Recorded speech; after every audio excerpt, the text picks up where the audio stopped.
बिस्मिल्लाहिर्रहमानिर्रहीम। आज बेटा हमारा क्लास 10th का जो है वो लेक्चर नंबर 37 है और आज हम लोग चैप्टर नंबर 9 का जो है वो थ्योरम नंबर 4 यानी 9.4 जो है बेटा वो हम लोग सॉल्व करेंगे। इसकी स्टेटमेंट में कहता है if two chord of a circle are congruent then they will be equidistant from the centre. If two chord of a circle are congruent then they will be equidistant from the centre. अच्छा बेटा, अगर आप लोग theorem number 4 को अच्छे तरीके से समझ लेंगे तो थ्योरम नंबर 5 भी आप लोगों का क्लियर हो जाएगा, क्योंकि ये दोनों लाइक 2 एंड 3 ये रिफ्लेक्शंस हैं आपस में।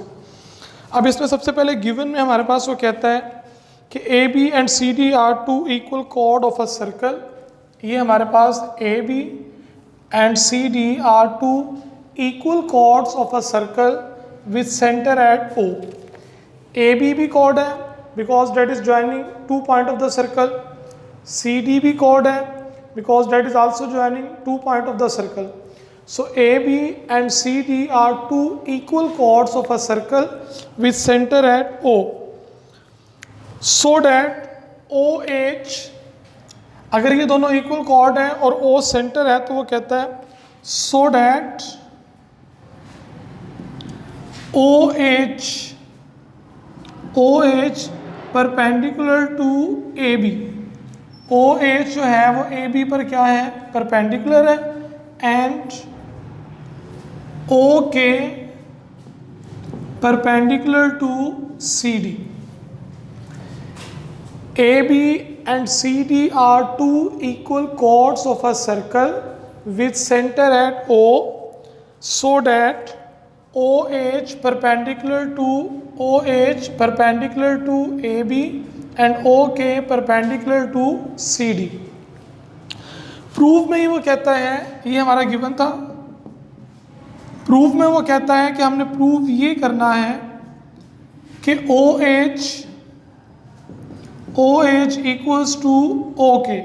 ये हमने बेटा जी प्रूफ करना है कि ओ का एच से और ओ का के से जो डिस्टेंस है वो क्या है, इक्वल। प्रूफ डैट मैयर ओ एच इक्वल्स टू मैयर ओ के, ये हमने प्रूफ करना है। कंस्ट्रक्शन में कहते हैं जी joint O with A and C, joint O with A and C, यानी ओ को ए और सी के साथ मिलाएं, so that we have right angle triangles O A H, ये राइट एंगल ट्राइंगल आ गई, एंड सेकंड ओ सी के, ये राइट एंगल ट्राइंगल्स आ गए। कंस्ट्रक्शन दोबारा से देख लें, join O with A and C so that we have right angle triangles OAH this one and OCK this one। so ये था बेटा हमारा given proof and construction। अब इसको दोबारा से देख लें, given में उसने कहा AB and CD are two equal chords with center at O so that OH perpendicular to AB and OK perpendicular to CD। Proof में हमने ये प्रूव करना है मैयर OH इज इक्वल टू मैयर OK। कंस्ट्रक्शंस में कहता है join O with A and C so that we have right angle triangles OAH and OCK। ये बेटा RT का मायने मैं कल बता चुका हूँ आप लोगों को लास्ट लेक्चर्स के अंदर। ये RT से मुराद एंगल, RT से मुराद राइट एंगल ट्राइंगल्स है। अब इसके बाद हमारे पास आ जाता है जी प्रूफ स्टेटमेंट्स और रीजंस। प्रूफ स्टेटमेंट्स और रीजंस, यहाँ स्टेटमेंट और यहाँ पर रीजन आ जाएगा। नंबर 1 वो कहता है जी ओ एच बाइसेक्ट कोड ए बी। अब ये पॉइंट को ज़रा गौर से देखिएगा, वो कहता है ओ एच बाइसेक्ट कोड ए बी। ओ एच जो है वो ए बी को क्या कर रहा है, बाइसेक्ट कर रहा है। You know that bisect means to divide into two equal parts.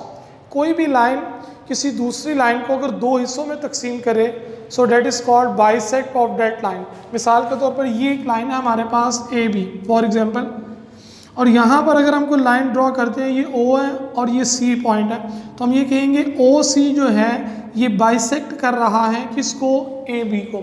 यानी सी से ए और सी से बी का डिस्टेंस क्या है, इक्वल है, and C is the mid point यानी centre point of that line. तो वो कहता है पहले में OH बाइसेक्ट कोड AB, सो मैयर AH इज इक्वल्स टू 1/2 मैयर AB। इस पॉइंट को बेटा ज़रा गौर से देखना। वो कहता है अगर OH बाइसेक्ट कर रहा है किसको, AB को, तो AH जो है ये AB का क्या होगा, हाफ होगा। यानी AB लाइन मुकम्मल है, ये A है, ये B है, यहाँ सेंटर में पॉइंट H है। AB पूरी लाइन है, AH क्या होगा, इस पूरी लाइन का क्या होगा, हाफ होगा। यानी AH इस लाइन के हाफ के इक्वल है। फॉर एग्जाम्पल आप यूँ समझ लें कि टोटल लाइन 10 सेंटीमीटर है, so what should be AH, that is 5 centimetre. Okay, so AH is equals to 1/2 मैयर AB। ओके जी। इसके बाद वो कहता है कि सिमिलरली जैसे हमने इस पॉइंट को पढ़ा, इसी तरह वो कहता है OK bisect chord CD, OK bisect chord CD, so CK मैयर CK इक्वल्स टू 1/2 मैयर CD। जैसे हमने इसको पढ़ा था ना, OH बाइसेक्ट कर रहा है AB को और AH इक्वल है 1/2 मैयर AB। इसी तरह OK बाइसेक्ट कर रहा है CD को, सो CK इक्वल्स टू 1/2 मैयर CD। अच्छा जी, ये दोनों के स्टेटमेंट्स में ये बेटा जी बाय थ्योरम नंबर 1 जो उसमें हम लोगों ने पढ़ा था, ये वही चलेगा। थ्योरम 1 इसमें भी सेम स्टेटमेंट आएगा। उसके बाद क्या देता है कि हमें पता है, हमने इस गिवन में पढ़ा था कि AB इक्वल है किसके, CD के। यानी मैयर AB इक्वल्स टू मैयर CD। Two chords are equal, AB and CD are two equal chords, ये हमने गिवन में पढ़ा था। सो ये हमारा क्या हो गया, गिवन हो गया। गिवन हमारा क्या हो गया जी, AB इक्वल्स टू CD। अब इसका मतलब ये हुआ कि AB equals to CD, right hand side equal आ गई, सो लेफ्ट हैंड साइड भी क्या हो जाएगी, इक्वल हो जाएगी। सो मैयर AH इक्वल्स टू मैयर CK। अच्छा जी, अब आ जाए आप लोग उसी तरीके से राइट एंगल ट्राइंगल्स OAH और OCK, दोनों राइट एंगल ट्राइंगल्स जैसे आप लोगों ने थ्योरम नंबर 2 और 3 में की थी।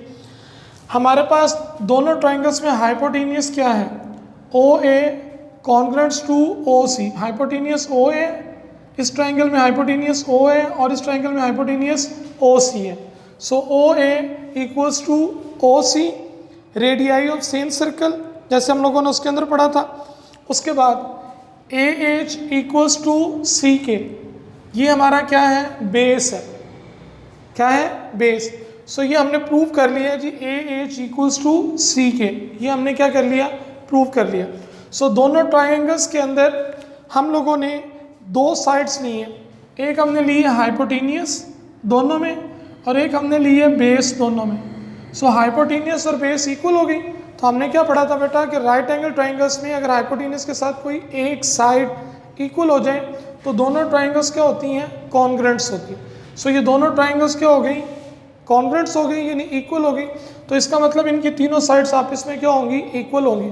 यानी OA इक्वल होगा OC के, AH इक्वल होगा CK के एंड OH इक्वल होगा किसके, OK के।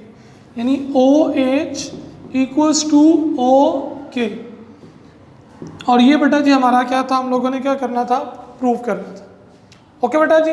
सो ये बेटा हमारा थ्योरम था, theorem number 4, that's very important theorem. Board में जैसा कि मैंने आपको बताया था कि 2 और 3 में से एक आता है और एक 4 और 5 में से आता है। इसको बेटा जी आप लोगों ने अच्छे तरीके से याद करना है। अगर आप लोगों का ये क्लियर हो जाएगा तो समझ ले 5 वाला भी क्लियर हो गया। ओके जी, थैंक यू वेरी मच।